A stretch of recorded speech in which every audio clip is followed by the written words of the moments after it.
Ah, yes.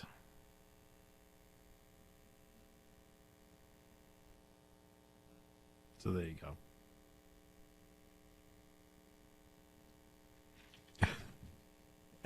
And after it not going well, I think we ought to change our minds. Okay, great. So they have. There you go.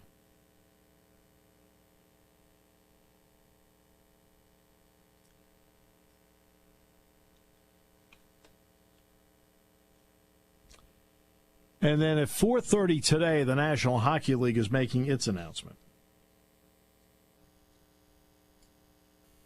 They will announce a 24-team Stanley Cup tournament. Now, whether Gary Bettman offers more than just that, I think everyone's waiting to see, okay, 24, that's fine. Format, that's fine. But when does it start? When does it start? And that's what we want to know. Is it something that starts in, I don't know, mid-July and doesn't end until mid-September? Does it start in early July? Is the goal to finish by Labor Day? Does it bleed into September further? I mean, that's what we want to know.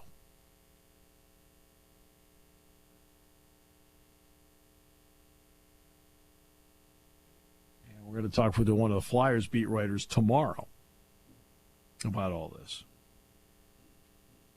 That's what we want to know.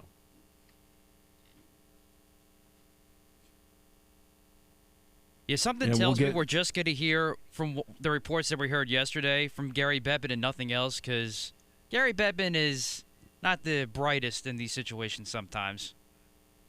Oh, you're just so cruel. I only give my honest opinion, and I speak the truth. You're cruel.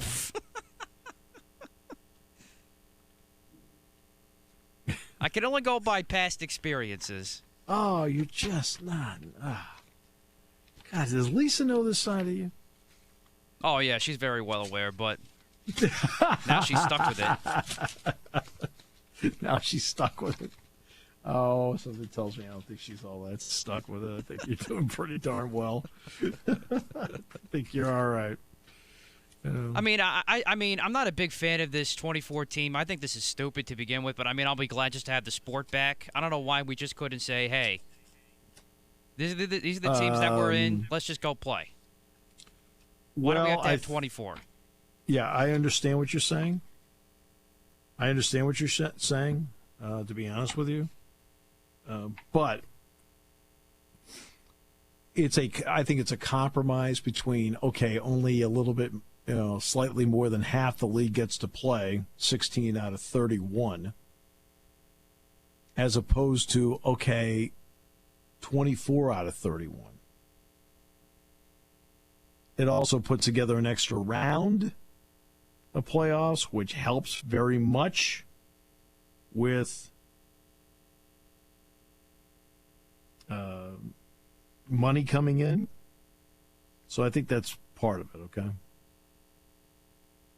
right. How about that? Right, and then those top four teams from each conference get buys, which is good for them, I guess. Right. So I guess you'll take that, but I don't know.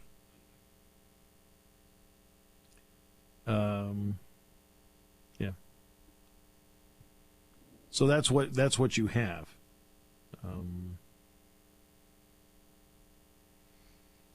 And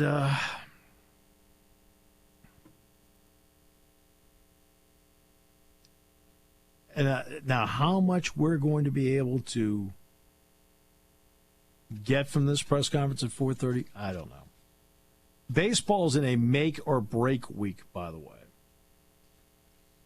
And I think in the end they'll make it. But that's going to be. It'll all come down to money. I got it. Which we've talked about the entire time. It's going to be about the money. Now, part of this, too, is, let's be honest with you. Okay? Part of this is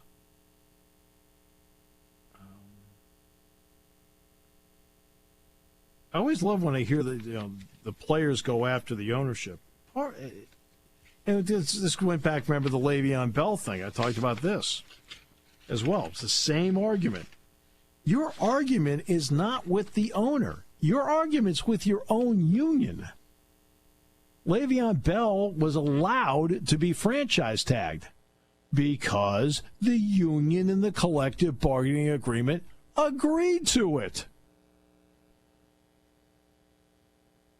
Okay? So the Steelers, they're awful, they're terrible, the whole thing. Your union said yes, you know. Well, that's not the greatest story. Well, it's the same thing with this. If the union, look, everybody knew in March that it was not going to be great. And if the union had been straightforward with their rank and file that, hey, look, this is one step, but I'm telling you right now, we're going to have to take another step here at some point, and prepared them for it, well, okay. So some of it is the owners are being cheap. But there's another part. The other part is your union didn't tell you about this. Didn't tell you about the possibility of it. When common sense says they should have. So I always love this when we get into these particular statements about, oh, it's the money and this, and it's owners versus players. Sometimes the argument is with your own people. Le'Veon Bell, they're franchising me. Oh, the Steelers are evil. They won't give me my money. Your union said you could do it. They agreed to it. They had a chance to negotiate it out. Didn't do it. Did you notice how the union, when Bell was in this contract problem, did you see how the union went to bat for him? Not. They didn't go to bat for him. Why? Because they knew they negotiated it, and the Steelers were allowed to do it. Well, in this situation, you have a negotiating team. Tell your negotiating team what you want. And Noah Syndergaard's the latest one to come out and say, basically I want my money. They're asking us to take another pay cut and this, that, and the other thing. I'll give you a local example. We talked about Center County. And I'm not going to say who the conversation was with, okay? I'm not going to do that. The topic came up Saturday before the change of heart by the Center County Commissioners and going green. And somebody brought up the topic. I was just standing there listening. And they said, well, look, it's just another week. And that's when I stepped up and did say something. I said, you know what? I said, you're working right now. You have a job. And you were just telling us everything that you were doing. I said, there's a bunch of people out there that's just aching to work. And it's just another week. I said, well, maybe a business can't hang on another week. Maybe a person is barely hanging on for another week. They need that week.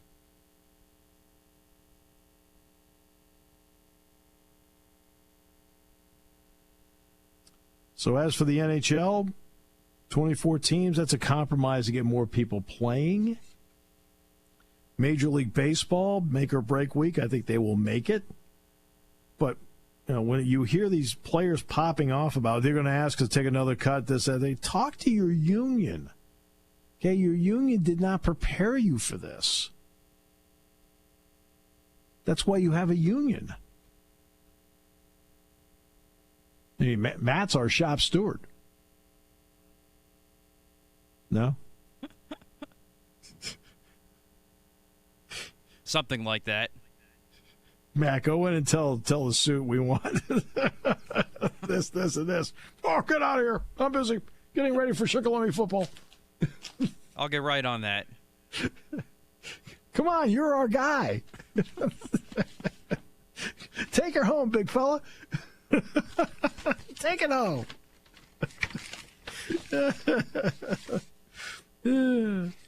But that's, But that's what isn't that what the union's supposed to do? I'm not saying ownership's completely, that they're just wonderful. No, I'm not saying that. I'm talking about sports ownership here. But at the same time, when these rules come up and these negotiations come up, it's not just like that's the bad guy. The owners, they're the bad guy. Wait a minute. What did your union tell you for the last 2 months? Did they lay out possibilities for you? Did they discuss any of this with you? I mean, you've heard what the proposal is from the owners. Have we heard what the proposal is from the players? Have we heard a single syllable from the players, from the union, what their proposal is to get back? Don't you think you want to have a formula in place to get back? A plan so that you can walk into the negotiations with, like, here's what we think, and is there some middle ground that we can find here? We haven't heard anything from the union. We've heard not a lot. We've heard a couple of players pop off about it, including your guy Harper. That's your guy right there.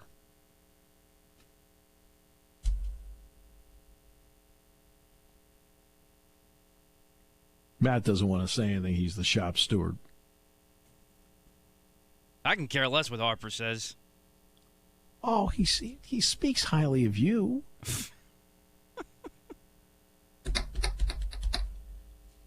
He was backing up Blake Snell is what he was doing. Yes. So, that's what he was doing. And I have no problem with him backing up Blake Snell.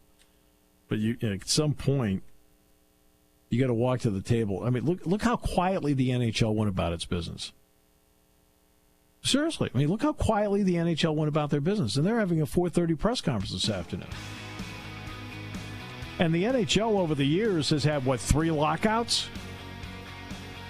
3 lockouts. So there has been acrimony over the years between labor and management, between the commissioner and labor. When it's come to this, they're the first one to step up with a press conference to say this is what we're doing and how we're going to do it. Let's give the NHL credit. There wasn't one time in the negotiations other than the 2014 thing that it leaked out what they were going to do. Not one thing. Tells you in this case you had some pros at the table. You may not be crazy about Gary Bettman as a commissioner, but their negotiations seem to be on point.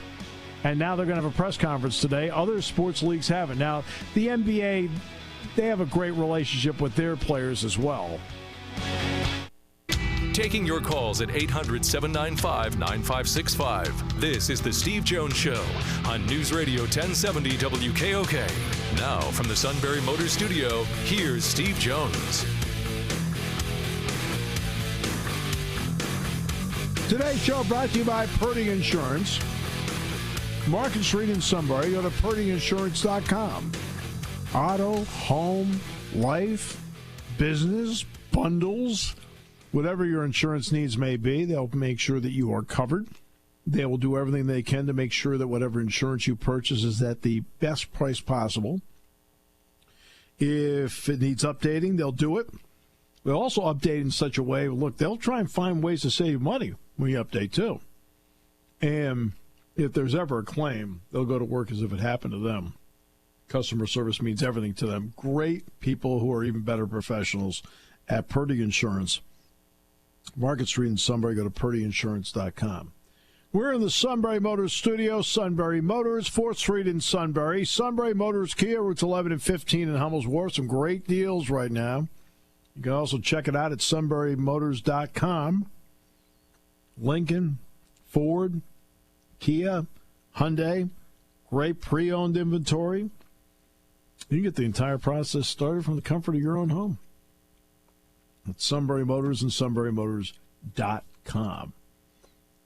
Lou Catrillo met Lisa's side of the family. Got passed around left and right. Yes. But he handled it well. He did good. Good. Well, of course he did. It's Lisa's son.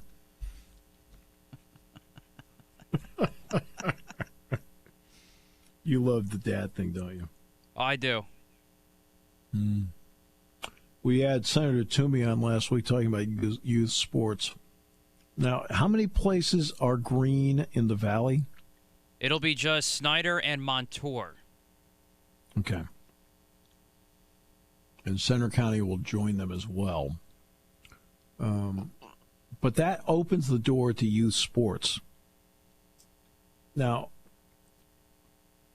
if you're allowed to have youth sports, Senator Toomey gave the best advice. Just go to the Little League website. They have guidance there. And Steve Keener, we didn't have Steve on this show 3 weeks ago. Yes. And the guidance was there because I specifically asked him, would you still allow youngsters to play? I know we're going to get to Tim Kurkjian here in a moment. And he says, absolutely. If they want to play, if they want to have their own tournaments, the whole thing, that's fine. There are some little leagues here in Center County that are now meeting to see what they want to do because they did not cancel Little League season here. They postponed it. So now they're trying to figure out how they can go about this in the safest way possible. So just want to throw that out there. With that, we bring in one of the best, Tim Kurkjian. Tim, welcome back to the show. Great to have you with us. Yeah, everything is safe and sound here, and I hope same thing there with you guys. It is. Thank you so much.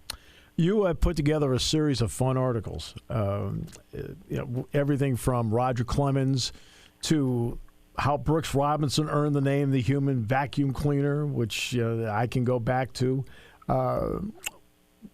What did it take for you to put together a list of what you wanted to write about that you thought would be fun and entertaining for fans during this hiatus?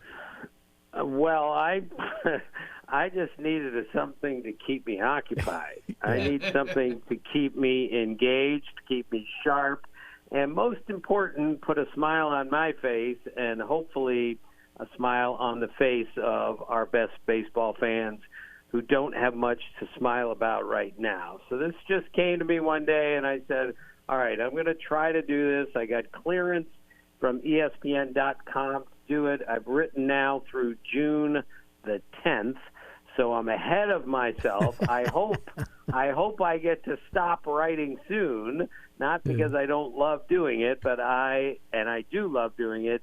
It's just I'm going to stop once baseball begins again, but I made this little pact with myself to see if I can come up with something fun, interesting, entertaining, informative every day that we don't play baseball. So far, so good. I'm closing in on 60 things I've written, and let's see how it goes. It's been incredible.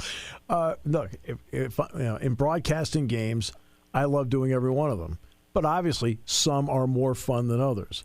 I'm sure you've enjoyed writing each one of these so far, but for you personally, which ones have been a little more intriguing, maybe a little more fun for you to research and write about? Well, I especially love to, the guys that not everybody knows about. I mean, Willie Mays was born on May the 6th, so I was able, I hope, tell some young people exactly how great Willie Mays was. Yeah. And that's my favorite part about all of this. But when you ask about fun, that's kind of the point here, okay? One of those days, I can't remember, end of April somewhere, we had the first time ever that a catcher whose last name began with Q caught a pitcher whose last name began with Q. So we had Jamie Quirk catching Dan Quisenberry.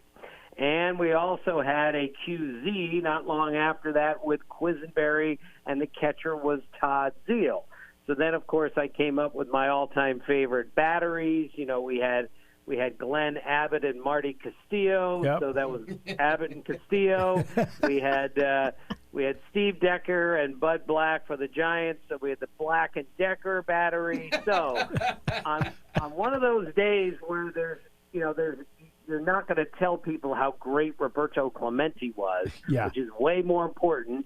You just try to find a way to make some people smile on a day like that, no matter how stupid it might be. It's only a minute of your time, and if it can bring a smile to your face, you can count me in. The May 28th one, or excuse me, the March 28th one, Joy Kurkjian's birthday, and how she almost cost her son a homer. Yeah, well, my mom is 96. God bless her. She has terrible dementia, and she's still with us, and she lives in my house. I'm going to take care of her as soon as I'm done with you guys. But that day, my oldest brother and both my brothers were great college players at Catholic U, but my oldest brother hit like 1 million homers there. So there was this dividing line between the top of the stands. If you hit it over the stands, it was a home run. If you hit it into the stands, it was a double. My mom, God bless her, she was standing like on the dividing line, and she got hit with a fly ball hit by my brother. So the ball hit her in the shoulder, and it bounced into the doubles area. So now the umpires have to get together and say, well, if it hadn't hit that woman up there, who, by the way, is the mother of the guy who hit it, it would have been a home run. So they got together and they decided, okay, that's a home run. And my dad, God bless, my dad was the greatest man ever. He had the greatest feel ever for baseball. He was a really good player at his time, and he loved my mother so much. But after he realized my mother's shoulder was okay, he jokingly told her, "What are you doing? You almost cost the kid a home run." But your brother was the home run hitter, right? Yes. So my other brother was not the home run hitter, but he played at Catholic University also. Okay. Yeah, I was going to say, I didn't know if I was going to cast you in the Tommy Aaron role. No. I wasn't Tommy or Hank Aaron in my family. I was the third best player for sure. Okay. You had to do a story on Earl Weaver. You probably left a lot out on the cutting room floor. What was it like putting that together on Earl Weaver with the great stories about him? Well, I keep this to like 500 words, whatever, 5 paragraphs, just because I want to keep it short. I don't want to bog anyone down. I just want to tell my best stories. The problem is with Earl, I have 20 best stories, so I had to limit them, and some I couldn't use for obvious reasons. But Earl was the greatest in every way, and I've told this story before, and I told it on when I wrote about him. He had an outfielder on his team named Pat Kelly, who, while he was a member of the team, decided that he was going to join the ministry. So he waited for the poignant moment, the perfect time to go speak to his manager and tell him about this big change in his life. So he finally gets Earl alone and says, "Earl, I'm going to walk with the Lord." And Earl said, "I'd rather you walk with the bases loaded."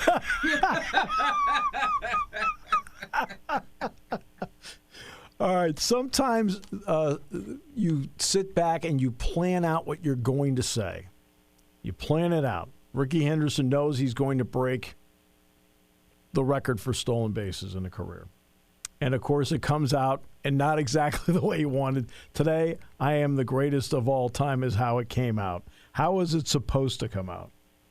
Well, I saw Lou Brock at Cooperstown one year in the pro shop, and there is no kinder man on the face of the earth than Lou Brock. So we get to talk, and I've got my son with me. So Lou starts to tell me about Rickey Henderson, who he and Rickey were close friends. You know, the chase, the pursuit of Brock's record, they became pretty close.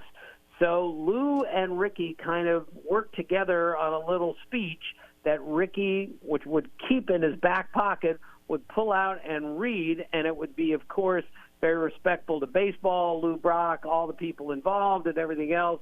And Rickey, typical Rickey, and any of us would have done this, by the way, got caught up in the moment a little bit, and he just picked the base up over his head and said into the microphone to the entire stadium, "Today I am the greatest of all time." And Lou Brock is at a distance going, "Rickey, what about the speech?" So they saw each other soon after, and Rickey apologized and said, "I'm sorry, I just forgot." Which, again, most of us would have. That's right. It's an amusing thing. Nobody gets hurt because those two are both Hall of Fame players. And how great a postseason player was Lou Brock. He played in 3 World Series. He had 391 in those 3 World Series. I mean, he was a great clutch player, without question. And as you mentioned, an absolute Hall of Famer. All right, so we continue on the fun run here. And on the fun run,